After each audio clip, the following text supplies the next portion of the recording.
up your YouTube, search for Stukeley Meadows, watch on your big screen. Or another device if you're at home. Get yourself comfy, this could take a while.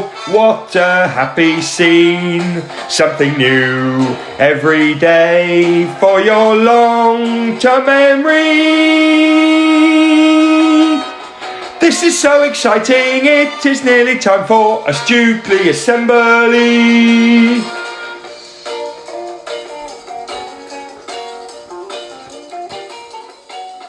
Good morning, good afternoon, good evening or good night everyone, and welcome to our Wednesday reading assembly. For each other we, every day we, to improve we, together we will. Every single Stukeley day we focus on. Our Stukeley motto is,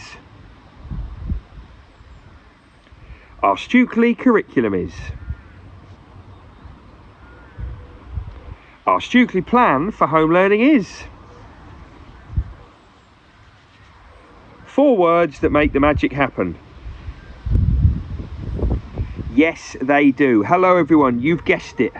It's Wednesday, I'm in Mr. Smith's garden. He doesn't know I'm in his garden, so I'm going to do it quite quickly because, would you believe it?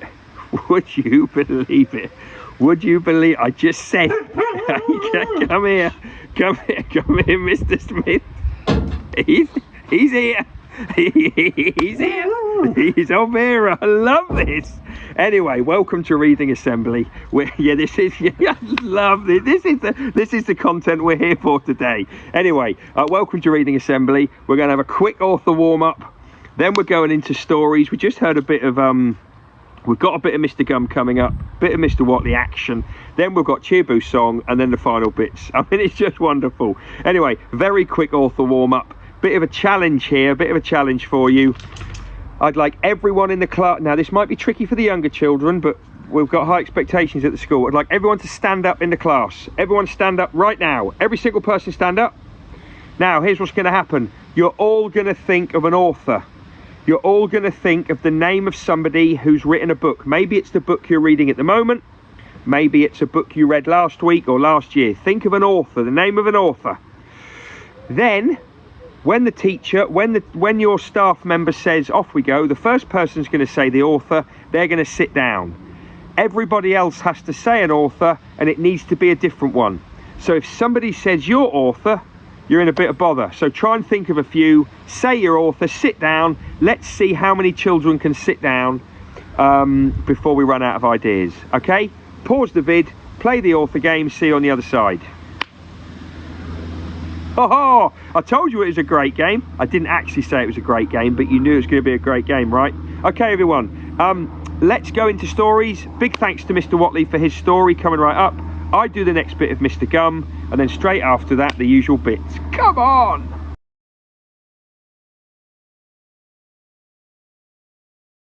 Hello everybody, it's Mr. Watley again with another story. Last week I read a book called Dave, and I told you that I actually have some other Dave books, and here is the next one. It's called Double Dave. And double, as my class hopefully should know, and the rest of you might know as well, means 2 of the same amount. That's what doubling is. It's when you've got 2 of the same amount. So let's see what happens in Double Dave. Here's Dave again, and we know that he has huge dinners. Look at that one. An enormous dinner. Dave was big and quite fantastic, and so were his dinners. They were the envy of everyone in the garden. Envy means that somebody who wants to have the same thing. Dave woke up hungry. He popped through his cat flap, but where was his dinner? You just ate it, Dave, said Bug. Oh, I did, thought Dave. I don't remember doing that.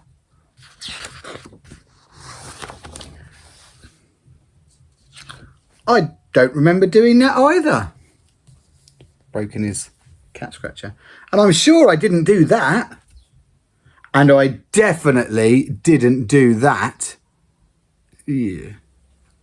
But if Dave didn't, then who did? Someone was sleeping in Dave's bed.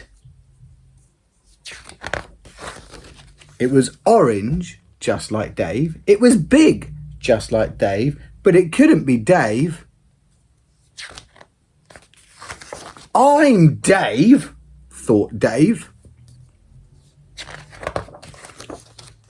The new Dave liked Dave's dinners. The new Dave liked Dave's bed. The new Dave liked Dave's friends. What could Dave do? A close look at new Dave. Interesting. Luckily, Bug had a plan. You can't both be the real Dave, said Bug. There's only one way to find out for sure. So, Bug made 2 special dinners. May the best Dave win. Ready, steady, go! They chomped, they guzzled, they slurped until... We have a winner! Dave couldn't believe it. I thought I was the real Dave, thought Dave. Look, they've won. But look what's happening. Suspicious. But as Dave watched, the winner began to shake. His tummy was rumbling. Suddenly, one of his ears flew off. Then his head swizzled around. Something big was about to happen.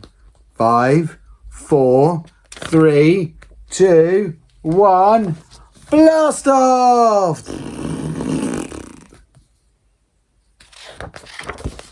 Squirrels, said Bug. I might have known. They are always up to mischief.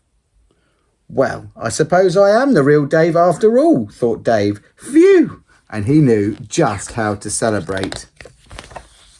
With a double dinner and a nap. Here you go. I hope you enjoyed that story. I've got one more Double Dave story, which is perfect because that will take us into the half term. So I'll read that for you next week. Take care. Bye-bye. Hey everyone, right, I'm in Mr. Smith's back garden, ready to read you the next part of Mr. Gum and the Biscuit Billionaire. Let's have a quick recap. One of the main characters is Alan Taylor. He's the Biscuit Billionaire. He's made loads of money. He shows off about his money.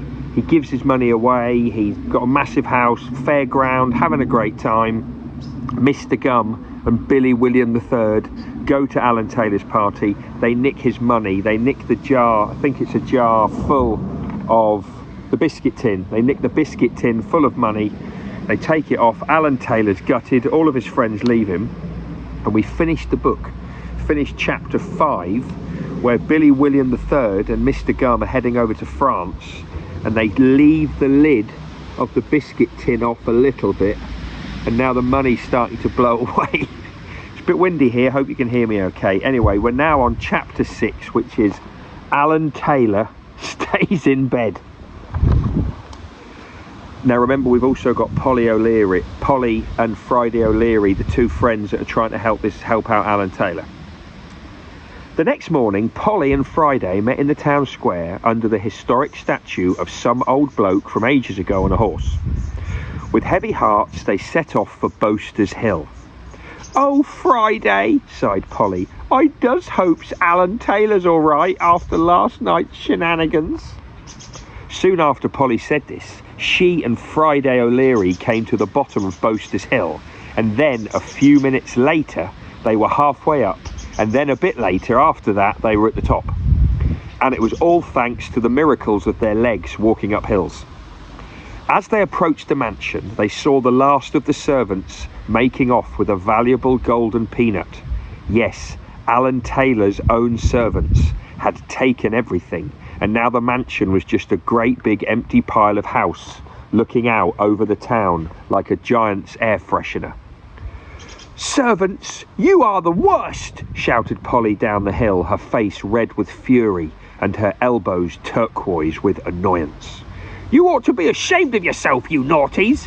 Why, I've got half a mind to write to the Houses of Peppermint and tell the Prime Minister what's going on." Friday let her get cross and rage, for he had once been a young girl himself, and he knew what it was like to care about the world with such passions. Anyway, Polly was eventually all ranted out, and she collapsed in a shrubbery. "Come hither, little miss," said Friday, helping her out from a geranium. "For it is now more than ever that Alan Taylor needs us, his true friends. The truth is a lemon meringue." So into the mansion they went to find the unlucky biscuit. The rooms were bare and lonely, the floorboards dusty and creaky beneath the hero's heels. The wind whistled through the open windows, and the majestic kitchen had been completely overrun by woodlouse. Polly and Friday moved through the rooms calling Alan Taylor's name. "Alan! Alan!" But there was no answer. "We checked everywhere," said Polly. "Where is he?" Then they heard a tiny sobbing sound coming from upstairs. With their heroic ears, they followed the sound to an enormous four-poster bed in the master bedroom. Friday threw back the white satin covers, and there lay Alan Taylor, the picture of despair. He had been crying so hard that his face had gone soggy. "Leave me be," he shouted when he saw them, and grabbed the covers and pulled them back over his little head. "But we're your friends," said Polly. "We're here to help you." "Friends," said Alan Taylor. "That's a laugh. You're just like all the others. You only like me when I've got money. The rest of the time you laugh behind my back, and you call me faint names like Cake Face Alan and Crumb Boy, just like they did at school." "But we don't likes you for your money," said Polly. "We likes you for you, Alan Taylor." "Yeah, right," snorted Alan Taylor. "Just like the servants. Oh, they were friendly enough when I was rich. They laughed at my jokes and they tickled me, but all the time they were just after my cash, my antiques and my valuable golden peanut." "But we're not like them, can't you see?" said Polly. "Plus, we're going to catch the robbers into prison and get all your money back for you." "Yeah, and once I'm rich again, you'll pretend to be my friends again, I suppose," said Alan Taylor. "Well, I'm not having it. I'm sick and tired of being made fun of, and I'm going to stay in bed forever. I don't need any friends. I don't need anybody." "But Alan get out," he squealed. "I never want to see either of you again." "Come on, little miss," said Friday. "Let's leave Alan be." And he took Polly's hand and led her towards the door.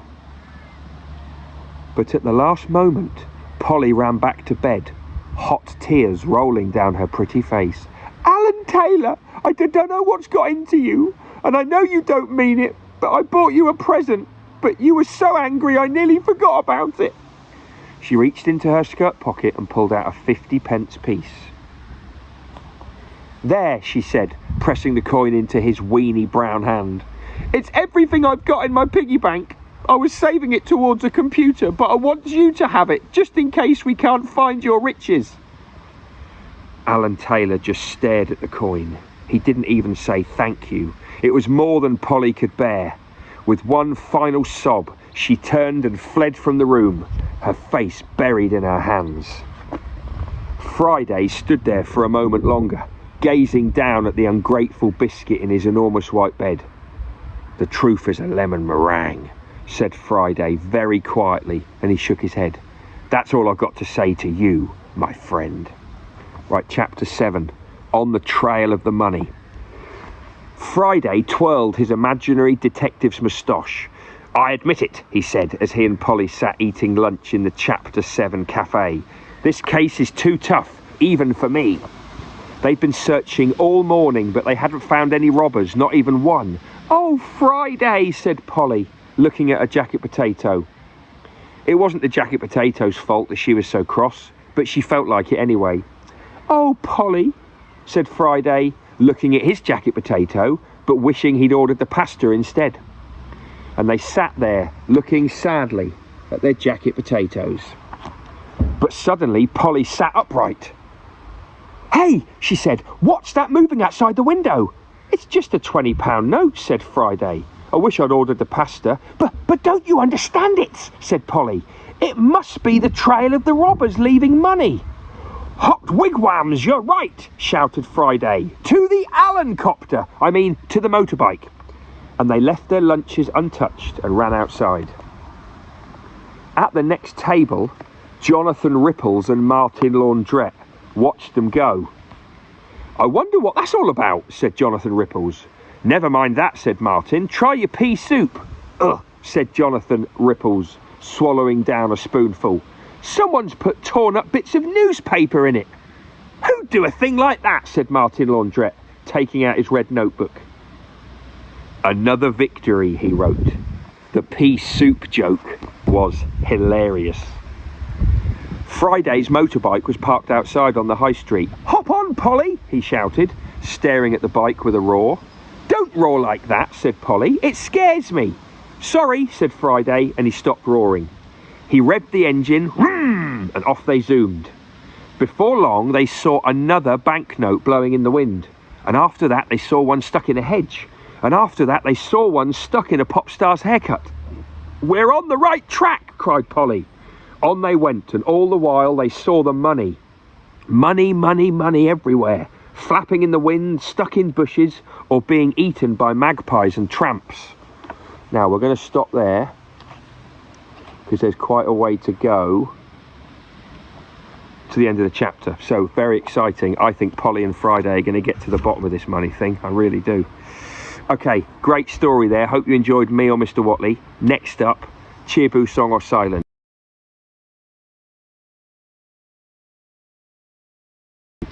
I haven't done a new one. It's a nostalgic one, but they're always great. When you see who it is, have a think about if you know if it's a Cheerboo Song or Silence. Will you do it for me? Great work. Will they get to cheer or will they get to boo? With either one there must not be violence. They may well get a song, but it will not last that long. We really hope they do not get silence. Hello everybody and welcome to Cheerboo Song or Silence. We're back in the studio and behind the red curtains we've got Miss Nisbet. Now lots of you know Miss Nisbet from working in school. She works in year 6, she works in other classrooms and she does first aid at lunch times. Lots of you will know Miss Nisbet. She works on the school crossing. Some of you say Lollipop Lady. Lots of you know her as CJ. Anyway, she's behind the curtain and she cannot wait to come out. Will she get a cheer, a boo, a song or silence? What do you think? Oh, she has done this before and it was great news, so I hope we get it again. Oh, I'm excited. I'm excited. Oh, can I just say before she comes out, thank you to those of you that are getting off your bike and your scooters and pushing them across the zebra crossing. That's what she would like. Thank you for those of you doing it. Out you come, Miss Nisbet!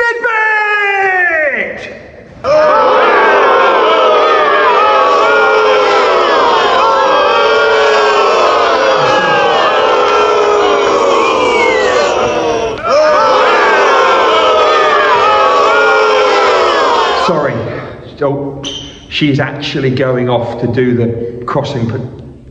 Oh, she's just broken the stick. She's broken the stick. Let's see how the audience react to that one.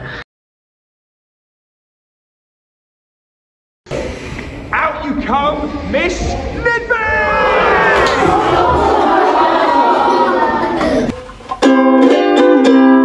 Will they get to cheer or will they get to boo? With either one there must not be violence.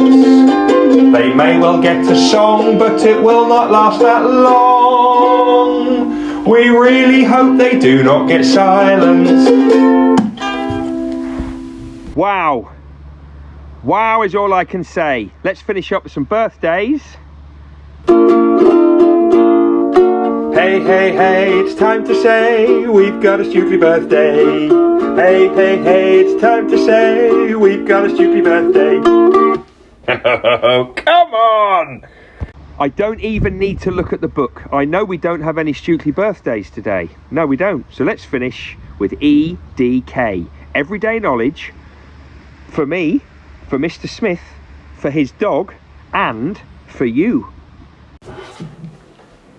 And we are learning to remember things worth remembering, learning to remember things worth remembering, learning to remember things worth remembering, everyday knowledge for you. And we are learning to remember things worth remembering, learning to remember things worth remembering, learning to remember things worth remembering, everyday knowledge for you.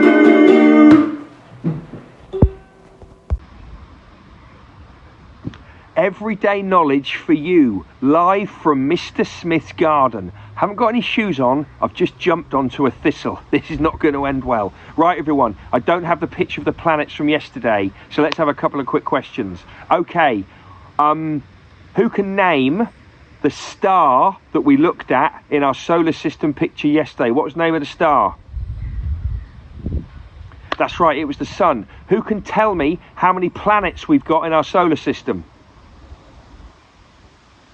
8, that's correct. Who can tell me the closest planet to the sun? Mercury, that's correct. Who can tell me the planet furthest from the sun? Neptune, that is right. Okay, let's do some pieces of art. Look at that, that's a cracking piece of art. Name of the artist, name of the masterpiece. That's right, it's Leonardo da Vinci, and it is the Mona Lisa.